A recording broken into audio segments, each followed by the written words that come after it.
ওয়াইদা কুরিয়াল কুরআন ফাসতামিউ লাহু ওয়া আনসিতু লাআল্লাকুম তুরহামুন। তোমরা যখন শুনবে মনোযোগ সহকারে শুনবে। তো আমরা আজকের আলোচনাটি আমাদের জন্য সকলের জন্য গুরুত্ব বহন করে। এটা যেমনিভাবে আপনি শুনবেন আপনারও অনেক ফায়দা, আর যে আলোচনা করবে তার জন্যও অনেক ফায়দা। কারণ হলো রমজান মাসে শুধু আপনি একলাই রোজা রাখবেন না, যে ইমাম সাহেব সেও রোজা রাখবে। তো আমাদের রমজানের কিছু করণীয় বর্জনীয়, আমাদের রমজানের কিছু প্রস্তুতি আছে, সেগুলো নিয়ে রমজানকে কেন্দ্র করে আগাতে হবে। যাই হোক, এই এক সপ্তাহ সময়ের ভিতরে আমাদের এই প্রস্তুতিগুলি গ্রহণ করতে হবে, পরিকল্পনাগুলি নিতে হবে। আসুন সর্বপ্রথম আমরা একটু জেনে নিই যে মাহে রমজানকে আল্লাহ রাব্বুল আলামিন মাগফিরাত, নাজাত, রহমত দিয়ে সাজিয়েছেন, আমাদেরকেও সাজাতে হবে। এই জন্য বিশিষ্ট সাহাবী আবু দারদা রাদিয়াল্লাহু তাআলা আনহু বলেন, তিনজন ব্যক্তির আচরণে আমার খুব অবাক লাগে। এর ভিতরে এক নম্বর আচরণ হলো ওইরকম ব্যক্তির কথা বললেন যাকে দেখি খুব অবাক লাগে, যাদের জীবন নিয়ে বা এই দুনিয়া নিয়ে খুব চিন্তা, খুবই চিন্তা এই দুনিয়া নিয়ে, কিন্তু মৃত্যু যে তার পিছনে পিছনে দৌড়াচ্ছে এটা সে জানে না। এই ব্যক্তিকে দেখে খুবই অবাক লাগে। আরেকজনের কথা বলেছেন, দুই নাম্বার, যে ব্যক্তিকে দেখলে তার খুব অবাক লাগে, ওই ব্যক্তি হলো ওই যে সারাদিন উদাসীন। কিছু মানুষ দেখবেন খুব উদাসীন, নামাজ পড়ে তাও ভুল পড়ে, মানে মনটা সবসময় উদাসীন অবস্থায় থাকে। কেন জানেন? দুনিয়া দুনিয়া দুনিয়া, শুধু দুনিয়া। এই উদাসীন ব্যক্তি দুনিয়ার জন্য এত করে না, ছেলে মেয়ে, পরিবার পরিজন, আত্মীয় স্বজন, বন্ধু বান্ধব, এত উদাসীন সে। আল্লাহ রাব্বুল আলামিন বললেন, এই দুনিয়ার সমস্ত সময় টাকা পয়সা ধন দৌলত নিয়ে এত উদাসীন, কিন্তু আমি ভাবি ওই ব্যক্তি একবারও এই কথা বলে উদাসীন হয় না যে আমি আসলে পরপারে গিয়ে কি হিসাব দিব। আমি তো এই দুনিয়ার হিসাবের জন্য কি করলাম না করলাম, আরে অমুকের জন্য করতে পারলাম না, আরে আমি কি করলাম, আমার তো হলো না, আমার তো খেলো না, এই যে একটা উদাসীন মনোভাব। আবু দারদা বলেন, ওই ব্যক্তিকে দেখে আমার খুবই অবাক লাগে, যেই ব্যক্তি আসলে পরকালের হিসাব নিয়ে মোটেও তার চিন্তিত না। মনে হয় যে সে পরকালের হিসাব নিকাশ সব সহজ, তার জন্য জানিয়ে দেওয়া হয়েছে, সে জান্নাতে। কিন্তু সে জানেই না যে ওই সময়কার হিসাবটা কত কঠিন হবে। তিন নম্বর ব্যক্তি যার কথা বললে সেটা হলো এই, আমাদের দুনিয়াতে বসে আমরা সব থেকে আনন্দে থাকতে পছন্দ করি, উল্লাসিত জীবন, আনন্দিত জীবন আমাদের থাকে। কিন্তু কোনো ব্যক্তি একবারও কি চিন্তা করেছে আমি দুনিয়াকে পেয়ে বা দুনিয়ার সম্পদ পেয়ে বা সম্মান পেয়ে অসংখ্য অগণিত আনন্দ করতেছি, কিন্তু আমার রব কি আমার প্রতি সন্তুষ্ট? আমি তো সন্তুষ্ট, আমি কি আমার রবকে সন্তুষ্ট করতে পেরেছি? আবু দারদা এই তিনজন ব্যক্তির কথা বলে অবাক করে দিলেন যে যারা দুনিয়া নিয়ে খালি দুনিয়া দুনিয়া, কিন্তু মৃত্যু তার খুবই নিকটে। আর একজন ব্যক্তি তার হিসাবই নেই, সে উদাসীন অবস্থায় আছে, তার কোনো হিসাব নেই, সে কি করবে সে তাও সে জানে না। আরে আপনার কাছ থেকে যদি সামান্য, আমারও তো মানুষ পরে ম্যাক্সিমাম বাজারের ব্যবসায়ী, আপনি সারাদিনের কি ব্যবসা করলেন এটা রাতে হিসাব করে চলে যান বাড়িতে, এরকম 1 2 দিন 3 দিন 1 সপ্তাহের হিসাবের গরমিল বাজলে আপনি বলবেন যে ব্যবসায়ী আমার কাছ থেকে হবে না। আর আপনার 80 বছরের জিন্দিগির হিসাব আপনি করলেন না, এটা নিয়ে আপনি মোটেও উদাসীন না। এই জন্য ওই ব্যক্তির কথা খুব অবাক লাগে যারা মাহে রমজান পেয়েছে কিন্তু এটাকে মূল্যায়ন করে নাই, এটার হিসাব নিকাশ তারা জানে না। সম্মানিত হাজিরিন, আর মাত্র একটি সপ্তাহ আমাদের হাতে, 7-8 দিন সময়। এরপরেই আমাদেরকে সেই সুন্দর কিছু দিনের জন্য অপেক্ষা করতে হবে। 1 মাস আমরা পেয়ে যাব, যেখানে সমস্ত কবরবাসীরা ওই দিনের অপেক্ষায় আছে কবে রমজান শুরু হবে। আর কিছু বেরোজগারি থাকবে, তারা আক্ষেপ করে বলবে, আরে এখন তার প্রকাশ্যে খাওয়া যাবে না, দোকানপাটগুলি আস্তে আস্তে পর্দার ভিতরে নিয়ে আসবে। খুব পর্দাশীল তারা, আফসোস লাগে তাদের জন্য। আল্লাহ রাব্বুল আলামিন আমাদেরকে এই যে 3 শ্রেণীর ব্যক্তি যাদেরকে দেখে আসলে অবাক লাগে, ওই কাতারে জানি আমাদেরকে আল্লাহ তাআলা শামিল না করে। ঠিক কিনা বলুন? আল্লাহ রাব্বুল আলামিন আমাদেরকে সহি একটি বুঝ দান করুন, সকলে বলি আমিন। আল্লাহ রাসূল সাল্লাল্লাহু আলাইহি ওয়াসাল্লাম বলেন, আকরাবু মা ইয়াকুনুল আবদু মির রাব্বিহি ওয়া হুয়া সাজিদ ফাআকতারুদ দুআ। যে তুমি তো তোমার কাছের মানুষের খুব নিকটে যেতে চাও, খুব একাকিত্ব পেতে চাও। পৃথিবীতে এমন কেউ নাই যে যাকে ভালোবাসে তার কাছে গোপনে কথা বলতে ভালো না লাগে। একটু দূরে গিয়ে মোবাইলে কথা বলা, তার সাথে দেখা করা। ঠিক তেমনিভাবে আল্লাহ রাসূল সাল্লাল্লাহু আলাইহি ওয়াসাল্লাম বললেন, বান্দা তোমার সামনে এমন একটা মাস আসতেছে, সেই মাসে তুমি রব্বে কারিমের খুব কাছে যেতে চাও, তাহলে তুমি রব্বে কারিমের প্রতি বেশি বেশি সিজদায় যাও। বলে সুবহানাল্লাহ, বেশি বেশি সিজদা করো। এখন আপনি বলবেন, হুজুর রমজানে অনেক তো ব্যস্ত থাকি। আপনি যতই ব্যস্ত থাকেন, আপনাকে যদি বলা হয় আপনি শুধুমাত্র 5 ওয়াক্ত নামাজ আর তারাবির নামাজ আর তাহাজ্জুদের নামাজ কন্টিনিউ করেন, তাহাজ্জুদ পড়বেন আপনার সাহারির সময় এবং রাতে ইফতারির পরে, হ্যাঁ, তারাবির জন্য প্রস্তুতি নেবেন। আপনি বলেন তো, ওই জায়গায় তো 29 রাকাত নামাজ হয় বেতের সহকারে। আপনি এশা সহকারে ওখানেই তো 29 রাকাত নামাজ হয়ে যায়, এশার নামাজ প্লাস 20 রাকাত নামাজ। আপনি চিন্তা করতে পারেন আপনি 29 রাকাত নামাজে কতগুলো সিজদা দিয়েছেন। এরপরে আপনি তাহাজ্জুদ পড়লেন, আল্লাহর কাছে চাইলেন। আপনি পুরো দিন হিসাব করলে আপনি অনেকগুলি সিজদা দিয়েছেন। এখান থেকে একটা সিজদা যদি আল্লাহ তাআলা কবুল করে নেয়, তাহলে আপনি ধন্য। একটা সিজদা লাগছে। বলে না যে সন্তান তো অনেকগুলি রেখে গিয়েছে, মানুষের মতো মানুষ একটাকেই করে গিয়েছে, এটাই পুরো ফ্যামিলিটাকে ধরে রেখেছে। তা এইরকমই যে জীবনে তো অনেক সিজদাই দিয়েছেন, কিন্তু একটা সিজদা আল্লাহ তাআলার কাছে খুবই দামি হয়েছে। সেই দামি সিজদা হলো 2025 সনের রমজান মাসের তাহাজ্জুদের সিজদা। বলি না সুবহানাল্লাহ। তাহলে আপনি চিন্তা করেন যে দুনিয়ায় আপনি থেকেছেন অনেক বছরই, কিন্তু রব্বে কারিম আপনার সিজদাগুলি হয়তো কবুল করেনি।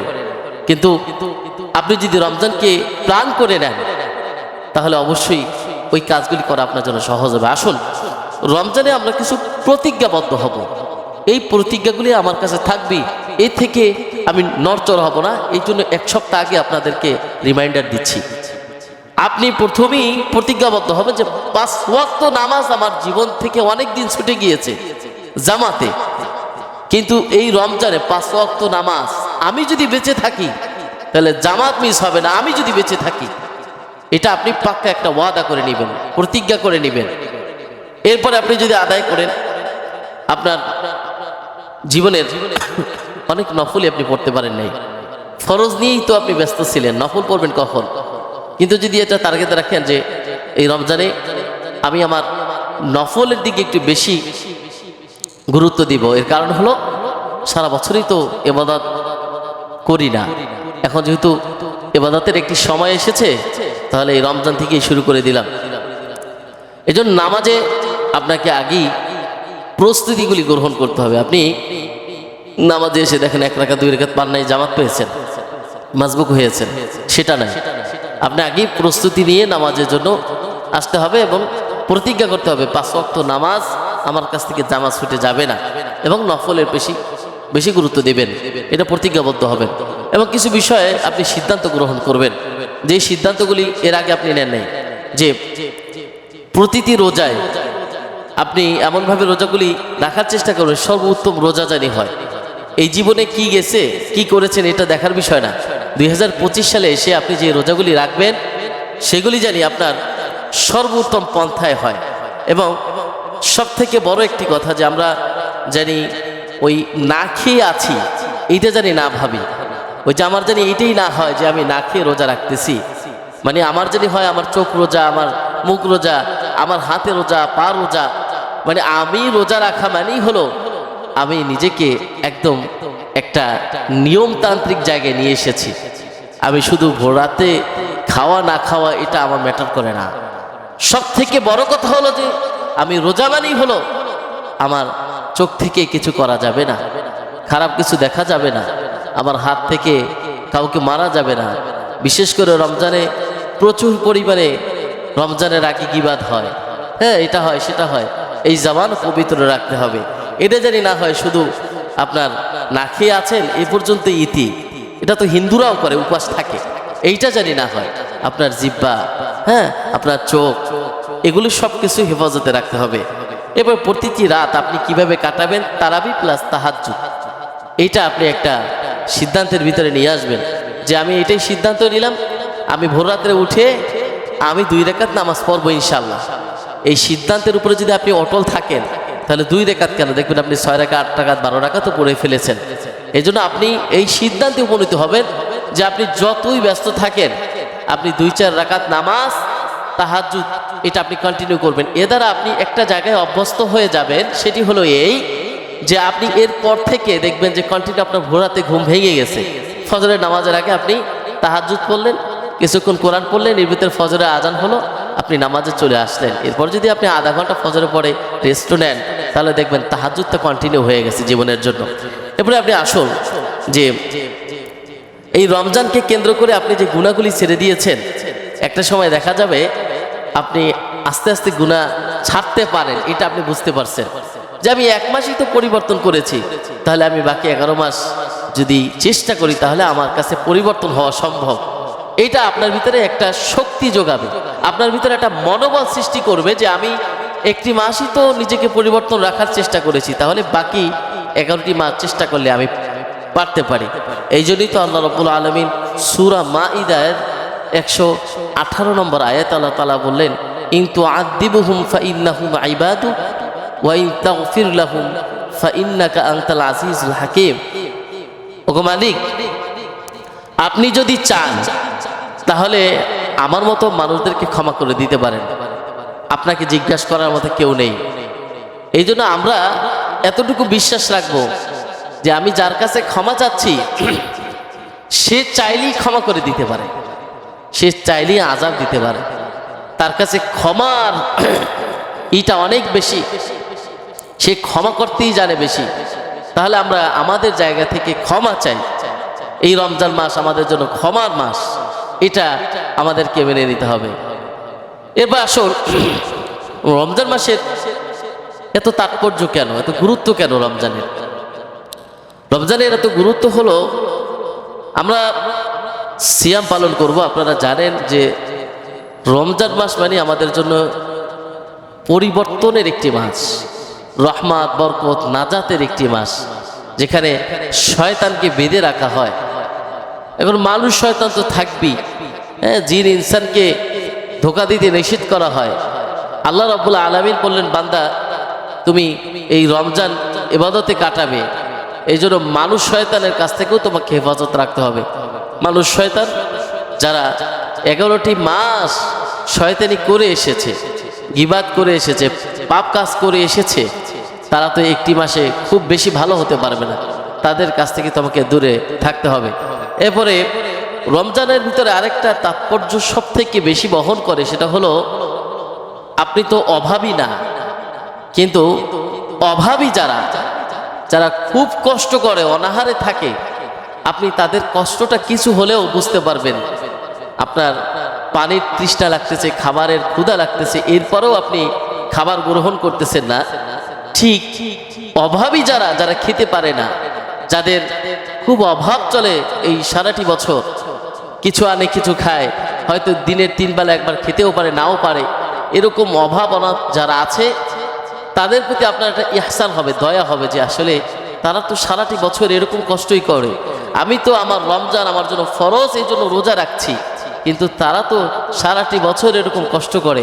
এই অভাবীদের প্রতি যদি আপনার একটা সিম্পেথি কাজ করে, একটা দয়া এবং ভালোবাসার সৃষ্টি হয়। এই জন্য আল্লাহ রাব্বুল আলামিন বান্দাকে এটিও বুঝায় যে বান্দা দেখো, তোমার থাকা সত্ত্বেও তোমাকে অভাবটা বুঝাচ্ছি, যে অভাবী মানুষগুলো কত কষ্ট করে। এবার আসুন সব থেকে গুরুত্বপূর্ণ একটি বিষয়, যেটি হলো আপনি এই মসজিদে সালাত আদায় করতে এসেছেন, এটা আমি দেখতেছি, আপনারা আমাকে দেখতেছেন, আরও 5 জন পরিচিত মানুষ আপনাকে দেখেছে যে অমুক ভাই নামাজ পড়তে এসেছে, অমুক ভাই ইবাদত করেছেন আজকে জুমার নামাজে, তাকে দেখেছি একদম প্রথম কাতারে। ঠিক এইটা যেমনিভাবে প্রকাশ্য একটি ইবাদত, প্রকাশ্যে আপনি দেখেছেন, রমজানের ইবাদতটা প্রকাশ্য নয়, এটা গোপনে চাইলে আপনার তৃষ্ণা আপনি মিটাতে পারেন, গোপনে চাইলে আপনি খেতে পারেন, এটা কেউ আপনাকে দেখবে না একমাত্র আল্লাহ ছাড়া। আপনি গোপনে চাইলে শুধু তৃষ্ণাই তো বেশি লাগে, আপনি গোপনে চাইলে পান করতে পারেন, কেউ আপনাকে ধরার সুযোগ নাই। কিন্তু প্রকৃত রোজাদার তো দূরের কথা, আপনি ছোট্ট বাচ্চারা যারা রোজা রাখে আপনি দেখবেন, আমার মাদ্রাসায় এই যে সবে বরাতে রোজা রেখেছে বাচ্চারা, ছোট ছোট বাচ্চারা যাদের রোজা রাখা যায় না, তো তারাও আমি গোপনে বলেছি যে তোমার অনেক কষ্ট হয়ে গেছে, তুমি এখন অর্ধেক হয়ে গেছে আর অর্ধেক কালকে আবার। তারা বলছে হুজুর আপনি মিথ্যে কথা বলেন, রোজা তো অর্ধেক রাখা যাবে না, আমাকে রাখতে হবে ফুল দিন। তো এই যে একটা বিষয়, সেও বুঝেছে যে রোজা তো অর্ধেক হয় না।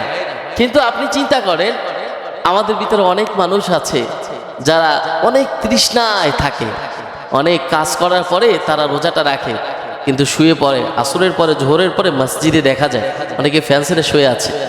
তো এটা কিন্তু আমাদের জন্য বড় একটা পরীক্ষা, যে আপনি চাইলেই গোপনে আপনি খেতে পারতেছেন, তারপরও আপনি খাচ্ছেন না। এই জায়গায় আপনি যে কাজটা করতেছেন না, এইটা কিন্তু রমজান ছাড়া কেউ চিন্তাই করে না। রমজান ছাড়া কোনো ব্যক্তিকে যদি আপনি বলেন তুমি যে এই গুনার কাজে লিপ্ত হচ্ছ, এটা তো আল্লাহ তাআলা দেখতেছেন, এইটা তার মাথায় নাই। কিন্তু রমজানে সেই গোপনে খেলে রোজা যে ভেঙে যাবে, রোজা যে হবে না, এইটা তার মাথায় আছে, না গোপনে খাওয়া যাবে না। তাহলে এটা শুধুমাত্র আল্লাহর জন্যই। আপনি আল্লাহকে ভালোবেসি, আল্লাহর উপরে বিশ্বাস রেখে তাকওয়ার পরিমাণ কোন লেভেলে চলে গেলে আপনি একটা ছোট মাসুম বাচ্চাও বোঝে যে এটা অর্ধেক হয় না, এটা ওই ইফতারির সময় খেতে হবে এই পানিটুকু। তাহলে তাকওয়ার লেভেলটা কোন পর্যায়ে গেলে আপনি প্রকাশ্যে গুনাহ করেন, আপনাকে হাজারো বার বলা হয় আপনি গুনাহ করবেন না, আল্লাহ তাআলা দেখতেছেন, 2 কাঁধের ফেরেশতারা আপনাকে লিখতেছে, এরপরও হাজারো গুনার কাজে আপনি লিপ্ত হন। কিন্তু একমাত্র রমজানই যেটা আপনি প্রকাশ্যে এবং অপ্রকাশ্যে, প্রকাশ্যেও যা করেন অপ্রকাশ্যেও আপনি তাই করেন। এই জন্য এই রমজানকে কেন্দ্র করে বান্দার মুখ থেকে, জবান থেকে ইফতারির সময় যা বলবে, আল্লাহ রাব্বুল আলামিন ওই ইফতারির দোয়াগুলি কবুল আর মঞ্জুর করে নেবেন। সকলে বলি আমিন।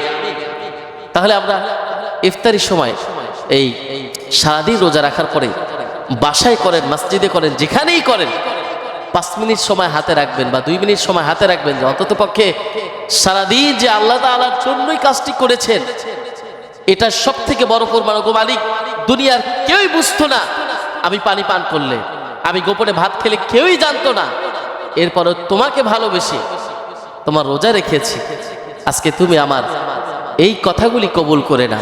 আপনি ঋণ আছেন ওই সময় বলতে থাকেন, আপনার সন্তান হয় না ওই সময় বলতে থাকেন, আপনার সন্তানকে আলেম বানাবেন, হাফেজ বানাবেন, ওই সময় দোয়া করতে থাকেন, আপনার মা নেই বাবা নেই ওই সময় দোয়া করতে থাকেন, যার কারণে পুরো রমজানটাকে কবরের আযাব ক্ষমা করে দেওয়া হয়েছে। আল্লাহ তাআলার কাছে বলেন, ওগো মালিক, সারাটি জীবনের জন্য আমার মা বাবার কবরের আযাবকে তুমি ক্ষমা করে দাও। এই চিন্তাগুলি তখন করেন। আসুন তারপরে তাৎপর্যের বিষয়, সিয়াম পালনে আপনাকে গুনার চাহিদা, আপনি আমি যে গুনাহ করি, গুনার চাহিদা শক্তি, এটা সিয়ামের কারণে অনেকটাই কমে যায়। ক্লান্ত থাকেন, বেশি কথাও ভালো লাগে না, চুপচাপ থাকা বা ঘুমিয়ে থাকা বা ইবাদতে থাকাই আপনার জন্য গুরুত্ব বহন করে এবং ওইটাই আপনারা থাকেন। তো সেই জায়গা থেকে এই রমজান মাসটা আপনি যেমনিভাবে আস্তে আস্তে গুনার খাতা থেকে নিজেকে সওয়াবের নেকির পরিমাণের জায়গাটা ভারী করতেছেন, ঠিক এটাকেও করতে হবে।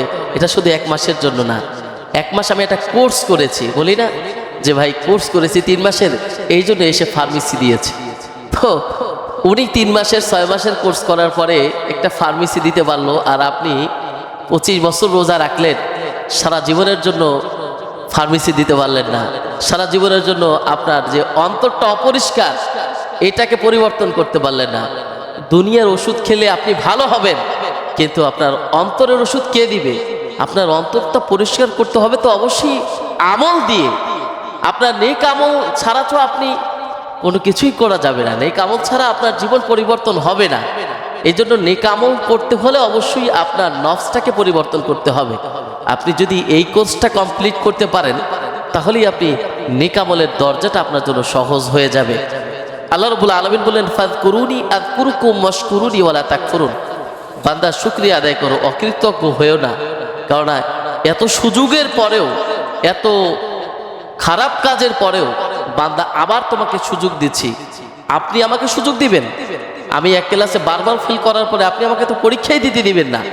আমি বারবার দোকানে আপনি আমাকে কর্মচারী রাখার পরেও আমি বেচা কিনা করতে পারতেছি না, বিক্রি করতে পারতেছি না, তাহলে আপনি আমাকে রাখবেন? যতই আপনার সাথে আমার ভালো সম্পর্ক হোক, আমি এখানে জুমার খুতবা দিচ্ছি, একদিন, 2 দিন, 3 দিন আমি আপনাদেরকে কিছু বুঝাইতে পারি না, কথা বলতে পারি না, আলোচনা জানি না, বুঝি না, আপনি আমাকে রাখবেন না। কারণ হলো আপনার উদ্দেশ্য কি? ইল্লা লিয়াবুদুন, ইবাদত করার উদ্দেশ্যে আল্লাহ তাআলা আপনাকে পাঠাইছে, আমাকে পাঠাইছে। 24 বছরে একদিন সেজদা দিলেন না, এরপরে তো অসম্মান করে নাই কোথাও। এরপরে তো আল্লাহ রাব্বুল আলামিন বলে নাই যে এই ব্যক্তির ওই জায়গা থেকে, অমুক জায়গা থেকে অপমান অবদস্ত করে পুরো সমাজ থেকে তাকে লাঞ্ছিত করে দাও, এটা তো বলে নেই। তো এই জন্য এই একটা মাস আমাদের জন্য পরিবর্তনের একটি মাস। আল্লাহ রাব্বুল আলামিন যেমনিভাবে প্রাণ খুলে চাইতে বলেছেন, আল্লাহ রাব্বুল আলামিন বললেন, বান্দা কলবের কথা বলো, আল্লাযীনা আমানু ওয়া তাতমাইন্নু কুলুবুহুম বিযিকরিল্লাহ, আলা বিযিকরিল্লাহি তাতমাইন্নুল কুলুব। যে তুমি তোমার অন্তরকে পরিষ্কার করো। যার অন্তর যত বেশি পরিষ্কার, আল্লাহ রাব্বুল আলামিন পৃথিবীর বুকে আখিরাতের সেই জীবনে তাতে তত বেশি সম্মানিত করবেন। এবং আখিরাত এটা আমাদের জীবনে যতটুকু আপনি গুরুত্ব দিচ্ছেন না, মানে এই জীবনটাকে যত বেশি প্রাধান্য দিচ্ছেন, আখিরাত থেকে কোনো মানুষ যদি ওইরকম প্রাধান্য দিচ্ছ, তাহলে ওই ব্যক্তির কোনো চিন্তা থাকতো না। এজন্য ভাইরা আমার, আমাদের জীবনে রমজানের ভিত্তি মেনেই কি আমাদের জীবনে পরিবর্তনের একটি সময়।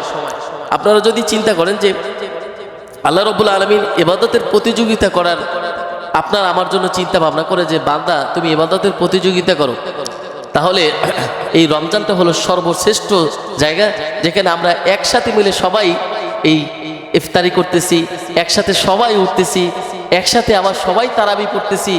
এত সুন্দর একটি সিস্টেমে প্রতিযোগিতা করে যেই ব্যক্তি 8 রাকাত পরে চলে যাচ্ছে, ওই ব্যক্তিকে আপনি ধিক্কার জানাতে পারবেন। যেই ব্যক্তি রমজানে রোজা রাখতেছে না, ওই ব্যক্তিকে আপনি ধিক্কার জানিয়ে বলতে পারবেন, সারাটি বছর গুনায় কাটিয়েছো, আর এখন একটু একটা মাস রোজা রাখতে পারো না। তোমার মতো বন্ধু আমার দরকার নেই, তোমার মতো প্রতিবেশী আমার দরকার নেই, আর তোমার মতো মুসল্লি আমার দরকার নেই। ওই ফাওয়াইলুল লিল মুসাল্লিন, ওই মুসল্লি দরকার নেই, যে মুসল্লি শুধু নামে থাকবে, কিন্তু আখিরাতের সেই আমলনামায় তার জীবনে আসবে, অন্ধকার নেমে আসবে, সেরকম মুসল্লি হয়ে না। এই জন্য ভাইরা আমার, আল্লাহ রাব্বুল আলামিন বলেন, বান্দা তুমি ইয়া মুকাল্লিবাল কুলুব সাব্বিত কলবি আলা দীনিক, যে তোমার অন্তরকে পরিষ্কার করার জন্য আল্লাহ রাব্বুল আলামিনের উপরে অটুট থাকো, যেই অন্তরটা জানি পরিবর্তন না হয়। এই জন্য মুখের রোজা, চোখের রোজা, এই সম্পর্কে আল্লাহ রাব্বুল আলামিন অনেকগুলি কোরআনের আয়াত টেনে এনেছেন। মা ইয়ালফিজু মিন কওলিন ইল্লা লাদাইহি রাকিবুন আতীদ। তুমি শুধু এই বিকাল থেকে, মানে সকাল থেকে বিকাল পর্যন্ত, ভোর রাত থেকে একদম সন্ধ্যা পর্যন্ত না খেয়ে আছো, কিন্তু অসংখ্য অগণিত গীবাত করেছো জবান থেকে, এই রোজা রেখে কিন্তু কোনো লাভ হলো না। অসংখ্য অগণিত মিথ্যা বলেছো, অসংখ্য অগণিত সাক্ষী তুমি মিথ্যা দিয়েছো, সেই রোজায় কোনো লাভ হয় নাই। এরপর আল্লাহ রাব্বুল আলামিন বললেন সূরা নূরের 30 এবং 31 নম্বর আয়াতে, কুল্লিল মুমিনিনা ইয়াগুদ্দু মিন আবসারিহিম ওয়া ইয়াহফাযু ফুরুজাহুম, যে তুমি সারাদিন রোজা রাখলে কিন্তু মোবাইল একটা ছেড়ে নাটক দেখলে, সময় কাটানোর জন্য, আমি তো রোজা, তোমার চোখের রোজা ভঙ্গ হয়ে গেল। সারাদিন তুমি রোজা রাখলে কিন্তু চোখ থেকে একটা ভালো কাজ করতে পারলে না, কেন? এইটা মনে হলো না এই চোখ থেকে সারা মাস কোরআন পড়তে পারি না, এখন দেখি না কোরআন পড়তে পারি কিনা। সারা মাস তাফসিরের কোনো কিতাব আমি নেই, দেখি না তাফসির শেষ করতে পারি না। আল্লাহ রাসূলের জীবনীটা, এইটা তো মহৎ একটা সুযোগ। এই রমজানে আপনি আল্লাহ রাসূলের জীবনী কিনেন, আর রাহিকুল মাকতুম এই কিতাবটা কেনেন, বাংলা কিতাব। এই পুরো রমজানে সময় করে আপনি ওই কিতাবের কিছু অংশ পুরো রমজানে শেষ করে ফেলবেন, এটা আপনি লিখে নেন। এরকমভাবে আপনি ভালো কাজগুলির একটা টার্গেট ফিক্স করেন। কোরআনের কতটুকু সময় আপনি পাচ্ছেন, কি সূরাগুলি আপনি জানেন না, ওই সূরাগুলি শেখা শুরু করেন। বাসায় একজন টিচার রাখেন, দৈনিক আপনি রাতে গিয়ে বা আপনি সকালের ফজরের পরে একটু সময় আপনি আধা ঘন্টা পড়বেন, বা এরকম একটা টার্গেট ফিক্সড করেন। যে কোনোভাবে যে কোনো উপায় আপনি ভালো কাজের নমুনাগুলি তৈরি করেন। আমি বলে দিব কেন, আপনি তৈরি করেন না। আপনি যে ব্যবসায়িক একটা প্ল্যান তৈরি করেন না সারা বছরের জন্য, আমার ঈদ কোরবানি আমার ওই মাসের ওই মৌসুমে এই মালগুলি আসবে, তাহলে আপনি এই রমজানের মৌসুমে আপনি কি কাজগুলি করবেন এটা আপনি সিলেকশন করেন না, এটা টার্গেটে নেন, কারণ সময় খুব কম। এরপর আসেন, আমাদের জীবনের যেই কাজগুলি সব থেকে আমরা বেশি করে থাকি সেটি হলো গুনার কাজে লিপ্ত হওয়ার পরে আমাদের ইবাদত বন্দিগুলি আর ভালো লাগে না। এই কুফলগুলি আস্তে আস্তে আমাদের জীবনে এত খারাপ কিছু বয়ে আনে, তখন ঈমান বৃদ্ধি হওয়ার যে কাজগুলি এগুলি আর হয় না। এই জন্য ঈমান বৃদ্ধি হওয়ার জন্য যেই কাজগুলি নেই ন্যাক আমলগুলি আমাদের অত্যন্ত গুরুত্ব বহন করবে পুরো রমজানকে কেন্দ্র করে, সেটি হলো এই যে ইন্না সলাতা তানহা আনিল ফাহশা ওয়াল মুনকার, যে সালাত তোমাকে সমস্ত খারাপ কাজ থেকে বিরত রাখে। তাহলে যেই সালাত আমাকে খারাপ কাজ থেকে বিরতই রাখতে পারলো না, সেই সালাত আমাকে কিভাবে জান্নাত পর্যন্ত নিয়ে যাবে, এটাও একটা চিন্তার বিষয়। তাহলে আপনাকে বুঝতে হবে আমার এই পুরো রমজানটাকে, যে রমজানটা আমি পাচ্ছি সেই রমজানে আমার ফজর যেমনিভাবে সেহরির পরে আলহামদুলিল্লাহ পুরো মসজিদ ভরে যায়, নামাজে আলহামদুলিল্লাহ খুব আনন্দ পাওয়া যায়, ঠিক এটা সারা বছর করতে হবে। এবং বিশেষ করে সেহরির বেলায় এটা তো হয়, আবার পাঁচ ওয়াক্তের বেলায় এটা খুব আনন্দিত যে রমজান মাসে সবাই আলহামদুলিল্লাহ নামাজ পড়ার খুব চেষ্টা করে। এই জায়গাটায় রমজানকে শুধু কেন্দ্র করে নেয় ঈমান বৃদ্ধির জন্য সারা বছর এই প্ল্যানে আমাকে থাকতে হবে। 2 নাম্বার, আমাকে মনোযোগ দিতে হবে তেলাওয়াতের প্রতি। কিতাবুন আনজালনাহু ইলাইকা লিতুখরিজান নাসা মিনাজ যুলুমাতি ইলান নূর, যেই কিতাবটা আমাকে অন্ধকার থেকে আলোর পথে নিয়ে এসেছে, এই কিতাবের প্রতি আমি ঈমান গ্রহণ করেছি, কিন্তু কতটুকু সহিভাবে কতটুকু পড়ে আমি আমার জীবনকে পরিবর্তন করতে পেরেছি, এই বিষয়গুলি আমাকে মাথায় নিতে হবে। সৃষ্টি জগৎকে নিয়ে একটু গবেষণা করতে হবে। আল্লাযীনা ইয়াযকুরুনাল্লাহা কিয়ামান ওয়া কুউদান ওয়া আলা জুনুবিহিম ওয়া ইয়াতাফাক্কারুনা ফি খালকিস সামাওয়াতি ওয়াল আরদ। তুমি গবেষণা করো, হাঁটতে চলতে বসতে শুইতে তুমি কি একবার চিন্তা করো, এই যে মসজিদের পিলারগুলি উঠেছে, এই পিলারগুলি এই ছাদের উপর থেকে আবার পিলার একই জায়গায়, এরকমভাবে হাজারো পিলার উপরে হাজারো বিল্ডিং দাঁড়ানো, কিন্তু পিলারহীন এই যে গোটা দুনিয়া দাঁড়ানো, একদিনে তো এই যে ফ্যান নষ্ট হয়ে যায় আবার ঠিক করে, লাইটগুলি নষ্ট হয়ে যায় নতুন লাইট লাগানো হয়, পুরান রঙগুলি উঠে যায় নতুন রং করে। কিন্তু আজ থেকে দুনিয়া সৃষ্টি হওয়ার পর থেকে কাল কিয়ামত পর্যন্ত এই পৃথিবীর তো কোনো সংস্কার নাই। একবারও কি চিন্তা করছো, টাইম টু টাইম তুমি আলো পেয়ে যাচ্ছ, রাত হচ্ছে সূর্য চলে যাচ্ছে, রাত গভীর হচ্ছে জ্যোৎস্না পাচ্ছ, আকাশে তারকা উঠছে, আবার চাঁদগুলি চাঁদের আলোয় তুমি দেখতে পাচ্ছ কত সুন্দর আকাশ, আবার তুমি দেখতে পাচ্ছ বৃষ্টির দিন হয়েছে অটোমেটিক বৃষ্টি নামতেছে। এটার কি কোনো সংস্কার দরকার নেই? এটাকে টাইম টু টাইম তোমার জন্য কি করে দিচ্ছে একবার চিন্তা করো বান্দা। কই যার জন্য সিন্নি খাইলা তাকেই চিনলা না, যে তোমাকে চক্ষু দান করছে সেই চক্ষুর মালিককেই তুমি চিনলা না, যে তোমাকে হাত দান করছে সেই মালিককেই তুমি চিনলা না, যেই মেধা দিয়ে তুমি আজকে এত গল্প করতেছো, যেই মেধার কারণে তুমি আমাকে এই চেয়ারে বসাইছো, সেই মেধার মালিককেই তুমি চিনলা না। কেন? একটা কথা সবসময় চিন্তা করবেন, আপনি যদি চক্ষুকে আল্লাহ তাআলা না দিতেন তাহলে সাথে সাথে মানুষ আপনাকে অন্ধ বলেই ডাকতো, ওই অন্ধ ব্যক্তিকে নিয়ে এসো।